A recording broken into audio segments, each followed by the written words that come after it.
સુરત શહેરના Bhestan railway station પર અચાનક જ આગ ફાટી નીકળતા દોડધામ મચી ગઈ હતી।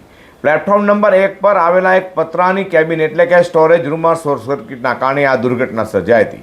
આગની લપટો અને ધુમાડાના ગોટે ગોટા હવામાં ઉડતા જોઈ સ્ટેશન પર હજારો મુસાફરો અને રેલવે સ્ટાફમાં ભારે અફડાતફડી અને ભયનો માહોલ જોવા મળ્યો હતો। સુરતમાં આગના બનાવમાં વધારો જોવા મળી રહ્યો છે તે સુરતના ભેસ્તાન રેલવે સ્ટેશન ખાતે પ્લેટફોર્મ નંબર 1 ઉપર આવેલા પતરાની કેબિનના સ્ટોર રૂમમાં મોડી રાત્રે અચાનક આગ લાગી હતી। આગ લાગતા આસપાસના વિસ્તારમાં ધુમાડાના ગોટે ગોટા જોવા મળ્યા હતા અને લોકોમાં ગભરાટ પણ ફેલાયો હતો। ઘટનાની જાણ થતાં જ ભેસ્તાન ફાયર વિભાગની ટીમ તાત્કાલિક સ્થળ પર પહોંચી હતી અને ફાયરના જવાનોએ પાણીનો સતત મારો ચલાવી ભારે જહેમત બાદ આગ ઉપર કાબુ મેળવ્યો હતો। આગની ઘટનામાં સ્ટોર રૂમમાં રાખવામાં આવેલા મહત્વના દસ્તાવેજો, પંખા તેમજ અન્ય સામાન બળીને ખાખ થઈ જવા પામ્યો હતો। જોકે સદનસીબે આ સમગ્ર ઘટનામાં કોઈ પણ પ્રકારની જાનહાનિ થઈ નથી।